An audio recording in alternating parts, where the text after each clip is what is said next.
Okay, hey folks, we are going to continue some art development for the page change I've made to page 8 of the Elemental Keybook, which is published on DMsGuild. Link is down below to take a look at how it sits currently, and we got room for improvement. So we made some changes to the text, which means we opened up some space for artwork, which means we're doing new artwork. Before I dive in deep into this, I need to check my signal. Sounds good. Then I just need to do some quick posts to Twitter and to my Discord friends. While I'm clicking a bunch of buttons, why don't you help me out and click some buttons too by like, subscribe, check out my Twitter account below where I tend to post things first. As well as check out all the content that I've produced on DMsGuild, which is free for you to preview 100%, see if you like what I do or no. And if you do, I certainly would appreciate your support by throwing me a couple dollars to help encourage me to keep doing all the art, all the books, all the works at Sat.era. So, another hot second here, killing off some of my extraneous stuff. Blip, blip. Okay, great. So hopefully you had a chance to catch up Signal as I am active. So, obviously, let's see. Obviously, got some Kobold stuff going on here. Some Dragon Disciple stuff that I'm referencing off of MTG and D&D book art. We made some changes to the wording involving locking key and untapping key, but everything else in the book remains the same. It's just reducing the amount of, just shifting away from free mana into just more traditional spellcasting system stuff. So I'm pretty happy with how this sketch is sitting. I just want to fiddle with it for another hot few minutes before I start getting into color. Just do some brush up, cleaning here, some quality of life. Just get rid of my scraggly bits a bit.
We've got about an hour that we can spend on this, maybe a little bit more before I switch gears and continue adventure text and map production for the Eberron adventure that I've been producing.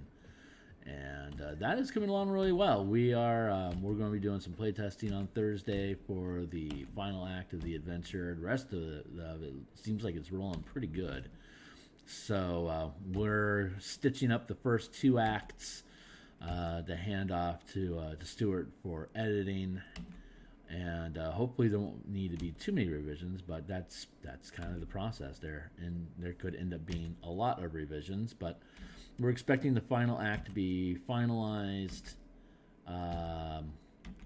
first draft in April, and then having the full adventure off to editing in May, hopefully to have a return revision. And I'm gonna just erase all this. I'm not liking how that's going.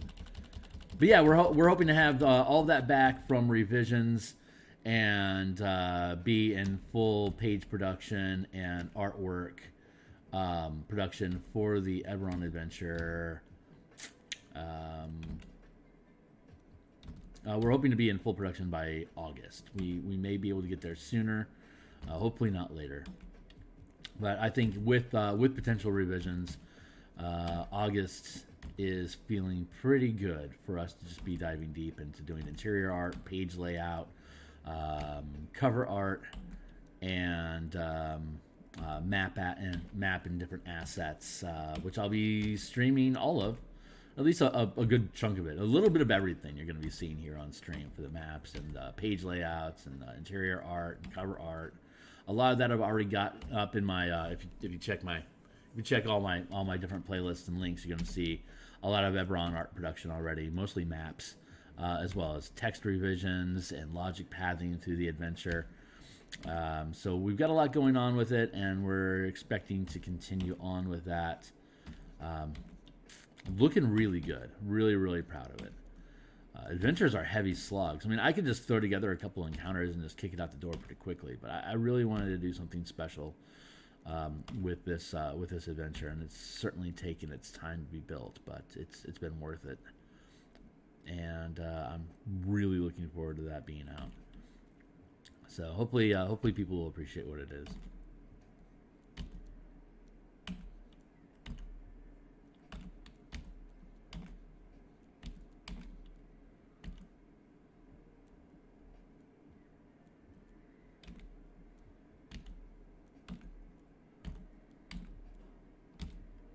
I'm going to silence while I put in some of these details.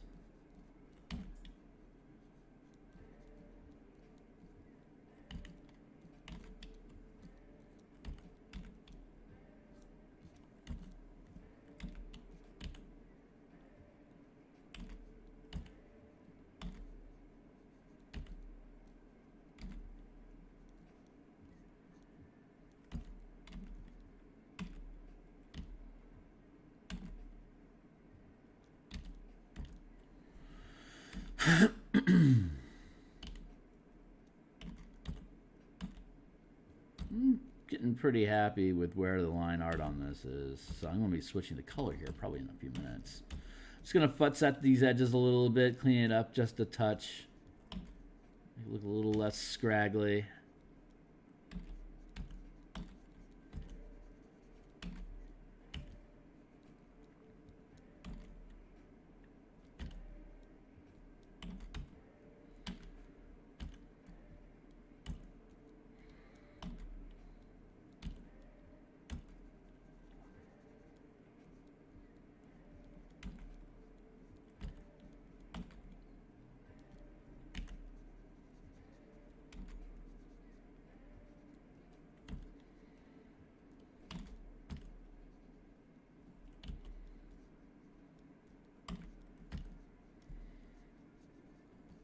Just cleaning up the line art here, making it.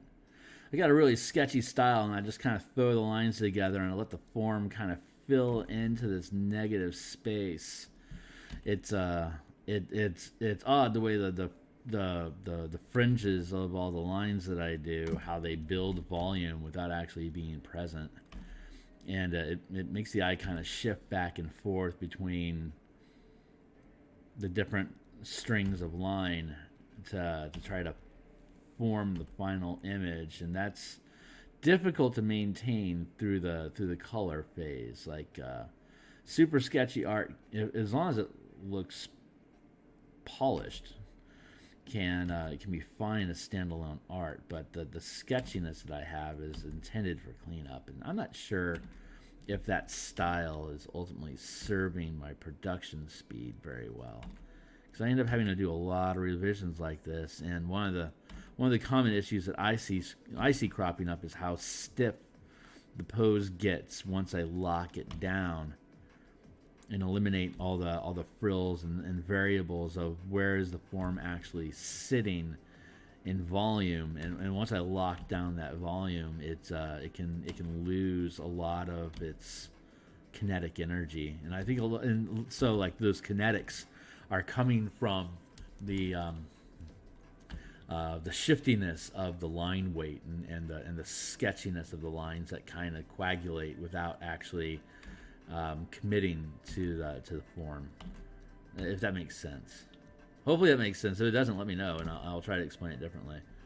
But yeah, if I have a stack of lines here, it adds volume to this curve where it doesn't actually belong. That's why line weight is such a big thing in inking with comic books, because it's that line weight that creates foreground and receding into background with a different thickness of those lines. And I kind of tap into that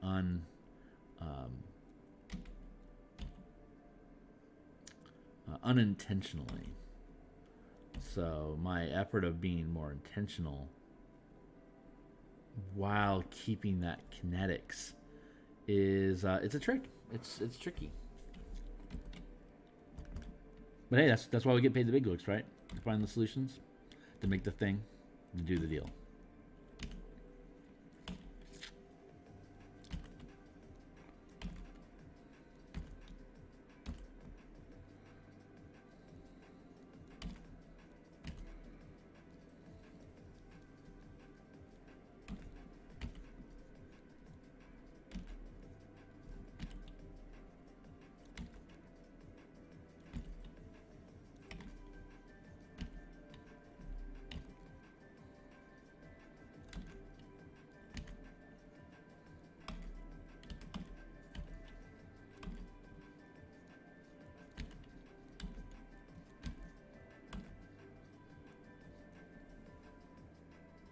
8:22. We still got a good 40 some odd minutes.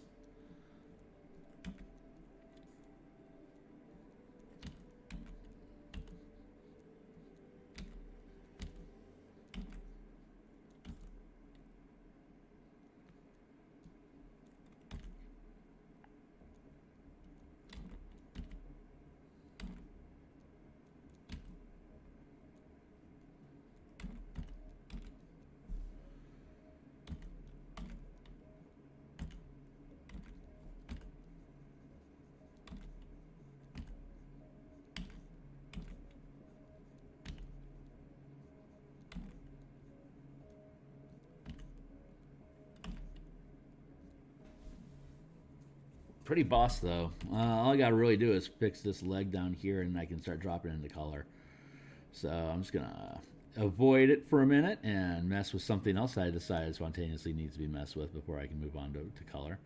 Ultimately, what should happen is I should be layering in color underneath this artwork and then bonding it into one layer. Merging the layers into one single layer.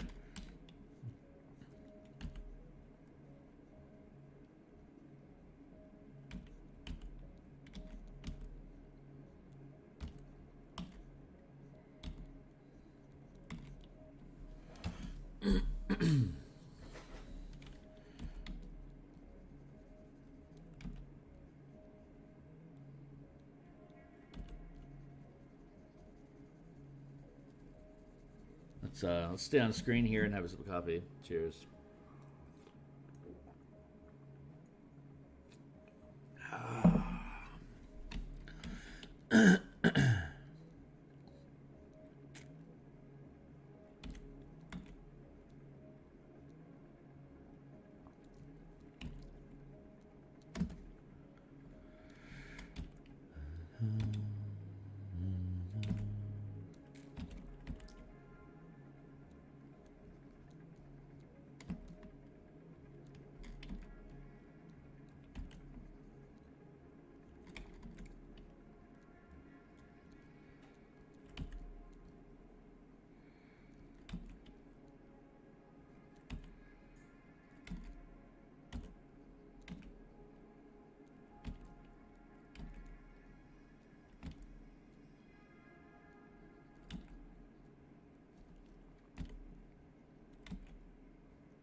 Yeah, I'm pretty good with that. Okay, cool. So we're pretty happy with how that sits.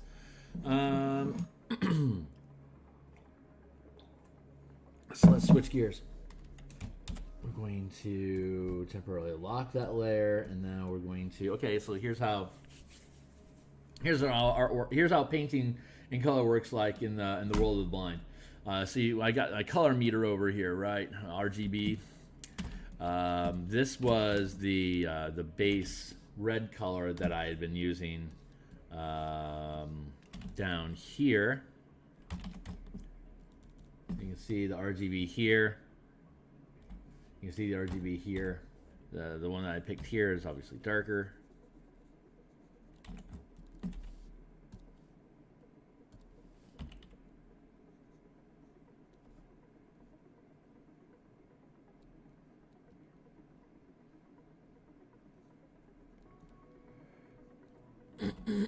Blah, darker.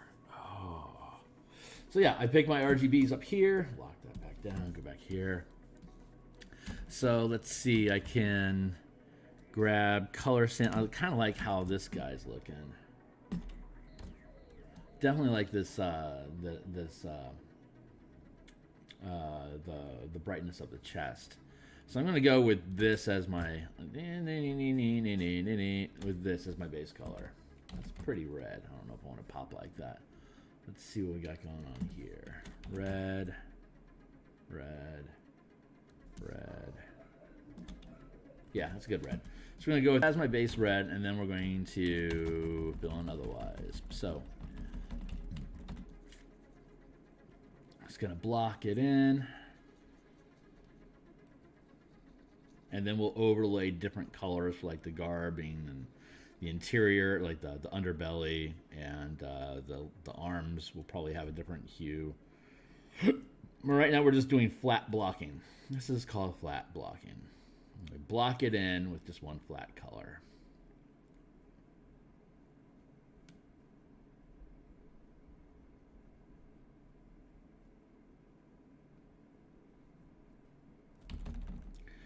As I get closer to the edge, I reduce the size of the brush so it makes it easier to navigate inside of the space.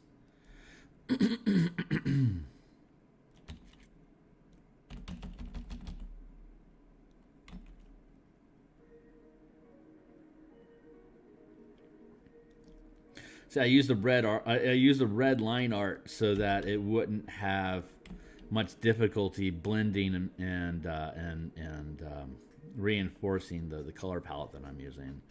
So it doesn't stand out like black line art would. But I preserved it in a separate layer so that I can go back and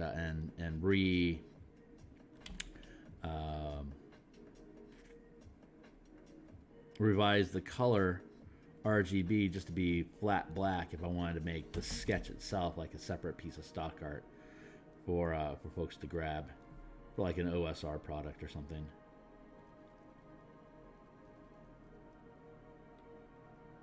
I myself, I never print things. I never print any of the PDFs that I purchase. So I never think about how valuable just black ink artwork can be for the community that does want to have that easy print black, white, non-gradient, hardline ink effect for the books that they presume are being printed. I got to assume that at least a decent portion of the RPG industry out there is actually printing stuff. Otherwise, I mean, color art, stock art for color is so inexpensive. Like going with black and white ink as your interior art decision has to be an aesthetics choice. I can't imagine people by the droves wanting to print RPG games unless they play that game a lot and just don't have access to a tablet at their table. I can't even imagine that. But I'm a VTT guy 100%. Like I'm always DMing on Roll20. It's like that is my place. I've got over 4,000 hours logged on Roll20.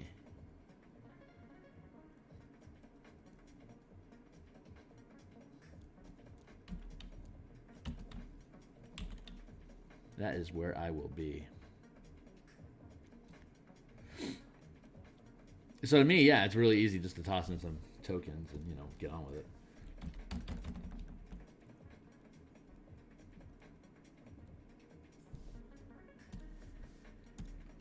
Lock that back down. Here we go.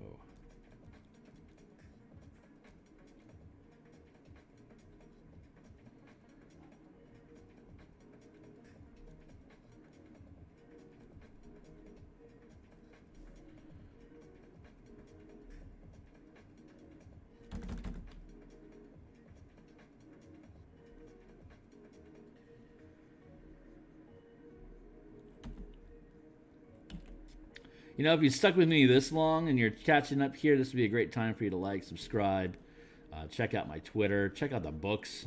The link down below has, for the DMs Guild, has this book already published. But as you can see, I'm making some changes to page 8.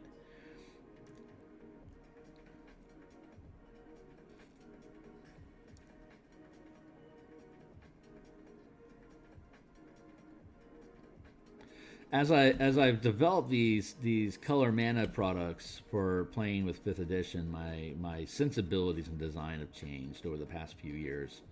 Past 3 years that I've been doing these, and that originally it was that the color mana was so restrictive that I rewarded that restriction by allowing you to untap mana and refund some of the mana that you've spent casting spells as a reward for being so diligent with how you're managing the mana, and that's how I run my current table. But I'm finding as I further develop the products and shift away from harsh mana costs to more general mana usage, where it's easier for you to be able to select the spells that you want and to kit out your spell book to have less color management necessary. The balance has changed. And so my preferences and aesthetics changed. So sadly, I can't continue to support the untapped aspect to refund mana. And I really enjoyed how that mechanic worked for years. But I think for this to be more of a general product for people outside of my own table to use to justify the expenses that go into them picking up these books. And thanks to everyone that has picked up these books, because that's been wonderful. I'll continue to have the original publication of these books in the zip download that you get off of it. But I'm moving away from the original mechanical design, and I've been revising the page layouts for core mechanics, and obviously I'm making revisions here to the elemental key book that I did, the universal spell points and high magic book that I published. There's no need for changes there, so that's going to remain as is. But I have big revisions in the works for Knights and Tricksters, the core mechanics book that that's linked down below.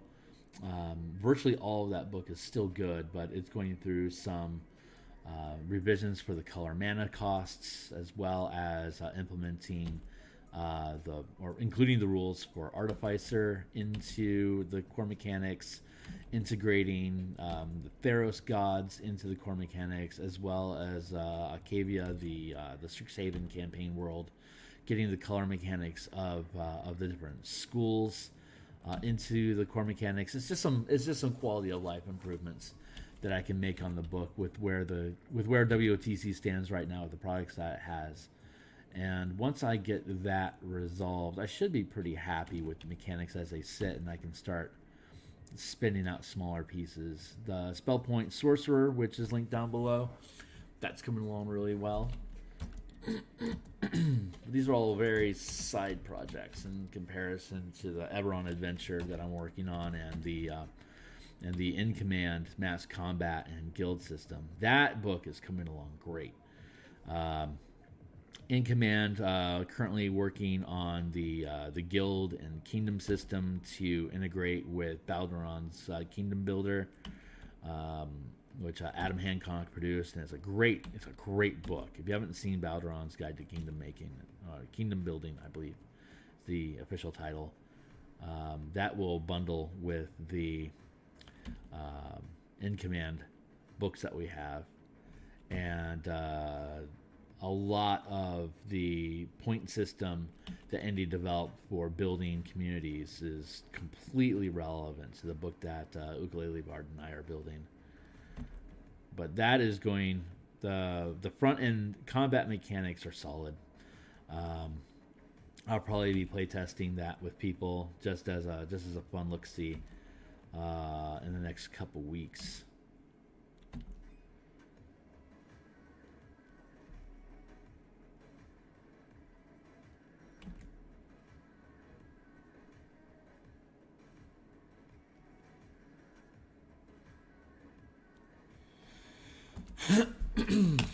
There. Okay, great. So that's my base. That's my base colors. Now let's go and put in another layer. Where are we at? 830, 840-ish. Let's grab this.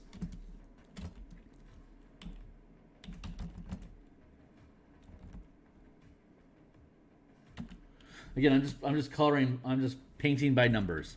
I'm just grabbing, what I'm grabbing is a difference in value, light and dark. Since colorblind people only see light and dark, that's the only guiding, that's the only real guiding aesthetic that I have for the choices that I am the aesthetics I'm making, the choices I'm making. It's like, I want contrast here.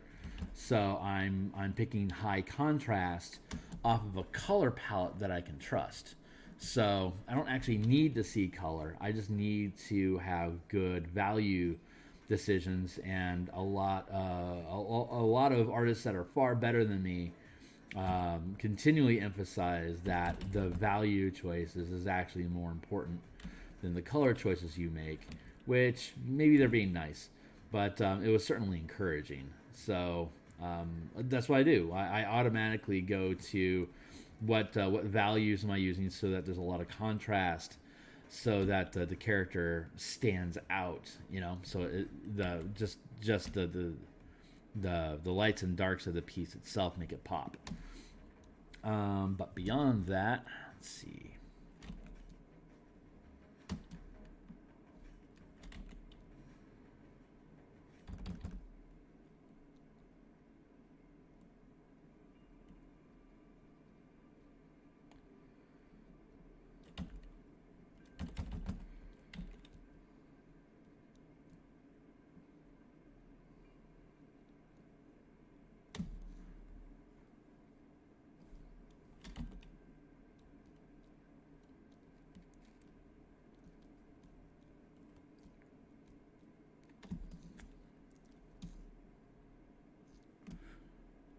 Good.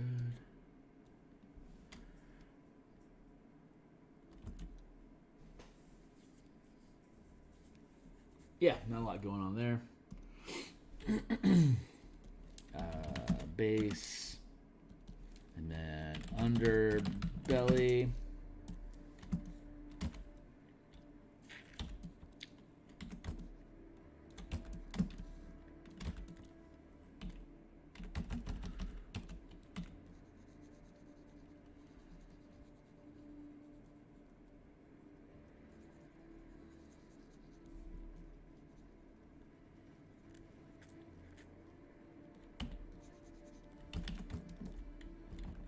Yeah, those are very, very similar. So I might have to bring down this underbelly color. Just gotta fix my palette because I can't tell the difference between them right now. There.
I can barely tell the difference. So I'm probably going to darken that underbelly piece. So we'll hide that for now. Just focus on the garbing. And we'll find a nice mid-tone that can bridge the gap between the two of them.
There we go. That's starting to feel pretty good.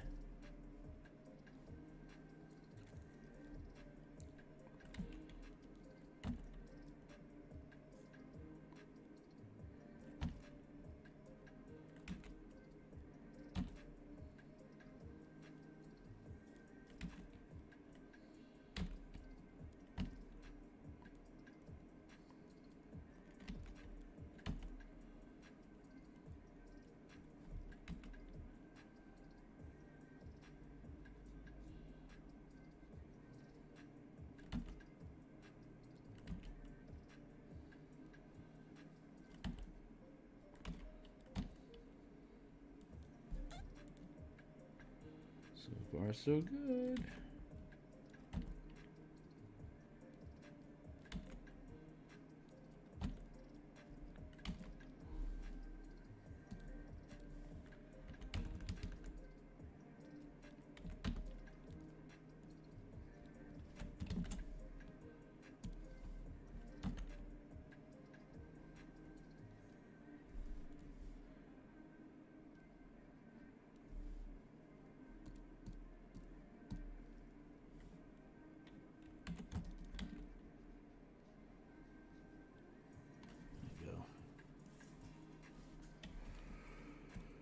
All right, let's go back to this underbelly and pick a different color. Let's find something else.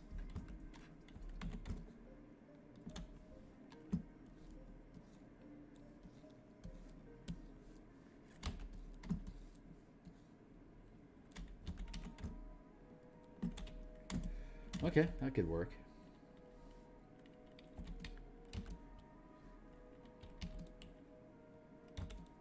There. Better already. Oh, and I can use that as an effective undercolor for his feeties.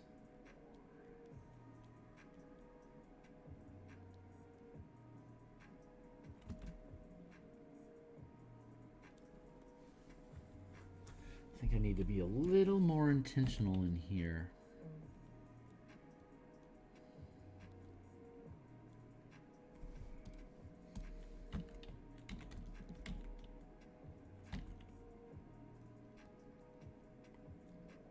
Yeah, I can do that.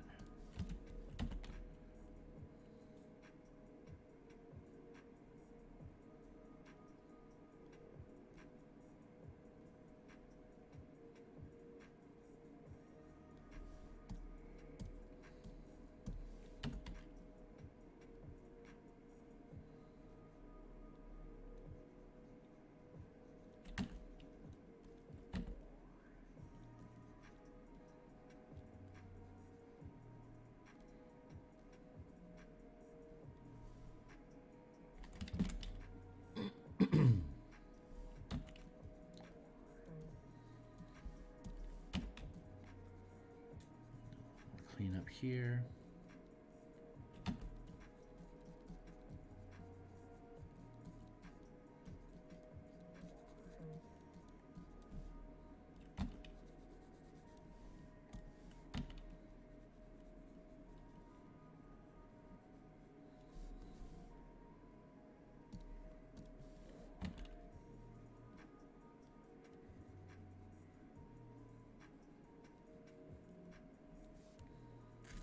Clean up, clean up, clean up.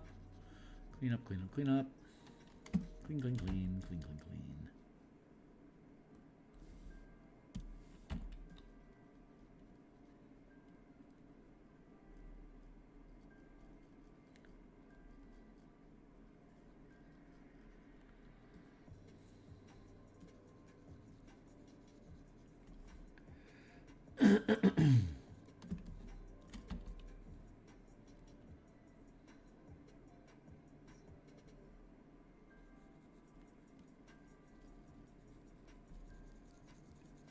Now I'm just trimming out the edges of the base skin color from the clothing.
Slim this all down.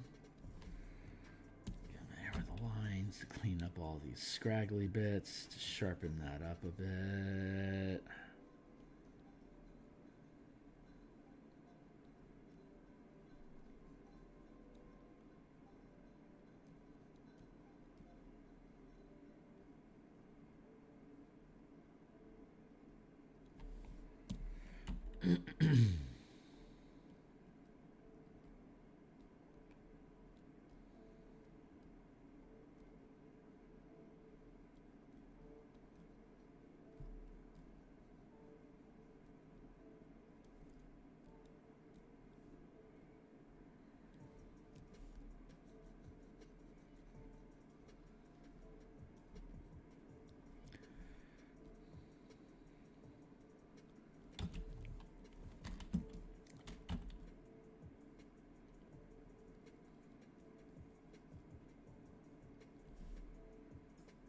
So far, so good.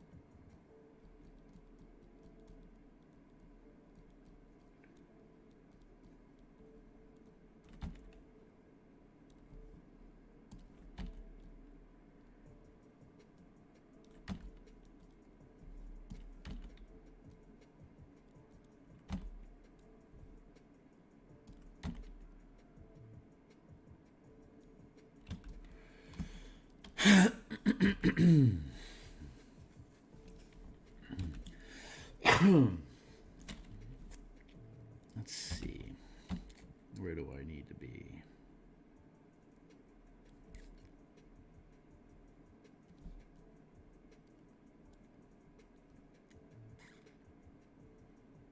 There. We'll go down here. Pick at this a little bit. There we go.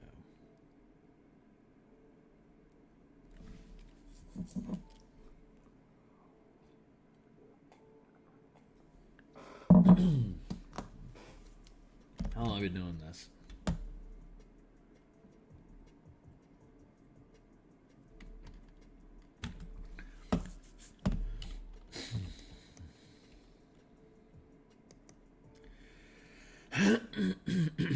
Oh, hell yeah. See? Just sits. Just sits pretty. So, let's see. I think it's been 45 minutes. Let's take a few moments to work out the fire.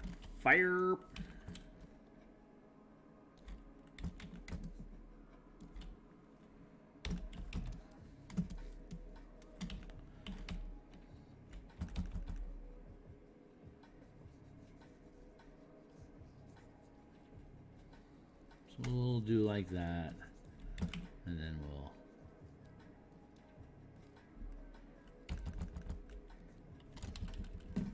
not do like that.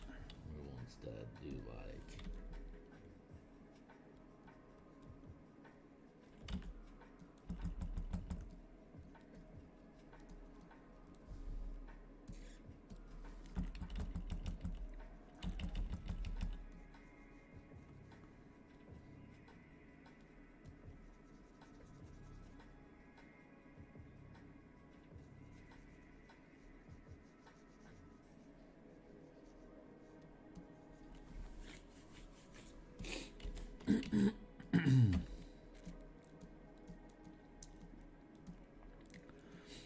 we'll do like that for now.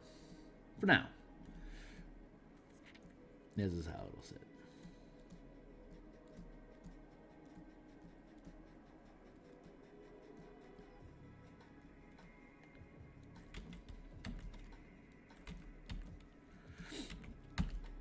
I want this cylindrical sort of effect going.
Let's instead cut and paste and then thin it down.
Yeah, something like that. Something like that.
We got the fire first, and then we'll be able to use the lighting from the fire effect to inform the highlights and shadows that we'll put on the monk that's using this discipline.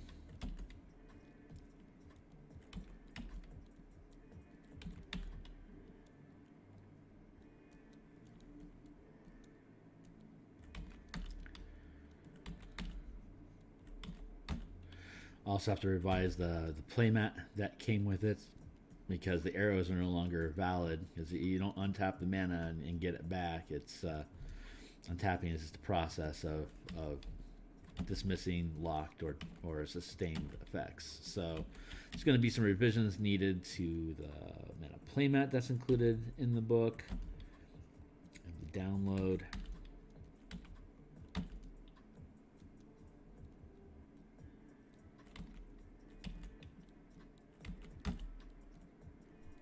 But the rest of it's still valid.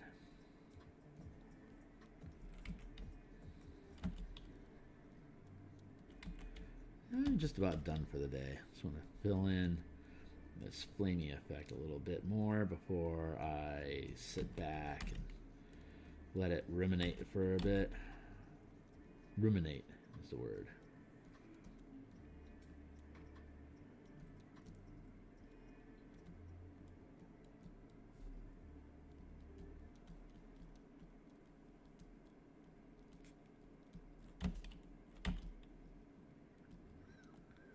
I'm on Raw.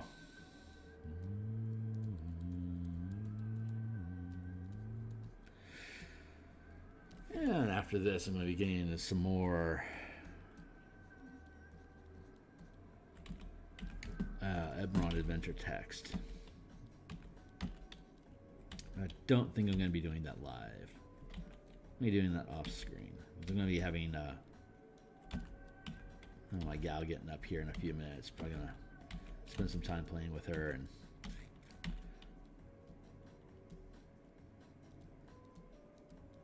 I'll be back on again tomorrow morning. I'll be doing this Kobold at lunch, and I'll be working on the continuing the Eberron map design on weekdays.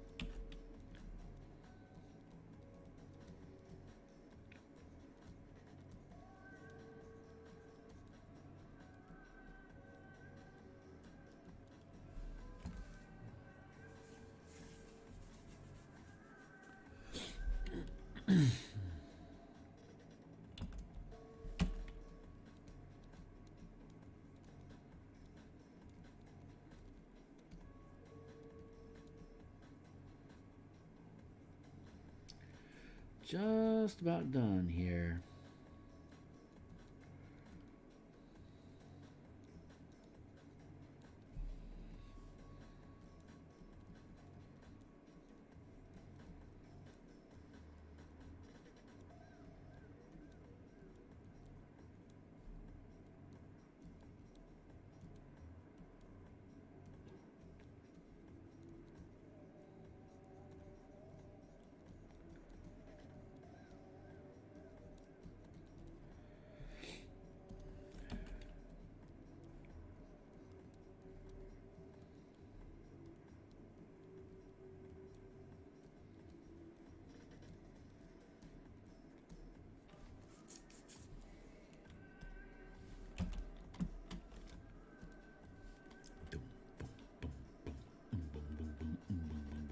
So with this much flame coming out, I'll be able to have I'll be able to have highlights along these leading edges here, and then I'll be able to have deeper shadows on the back side where the cast shadow comes through to help add some more some contrast to the piece.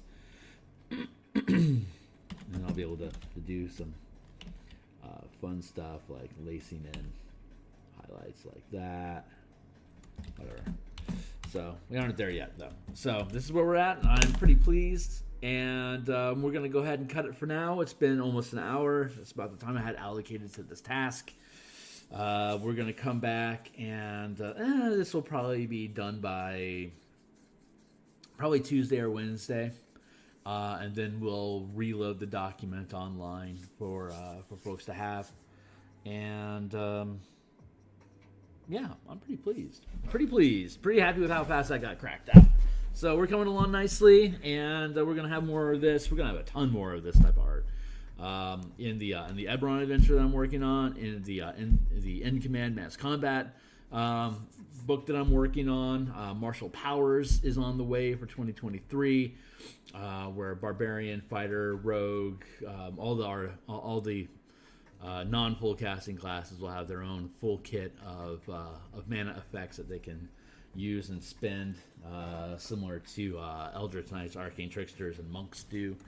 So we got a lot of cool stuff in the pipe, and just keep an eye out on the channel. Again, like, subscribe, check out all the books below. Follow me on Twitter so you can keep your finger on the pulse with me, and I am looking forward to catching you guys next time. So I'm going to go ahead and cut out here. Cheers.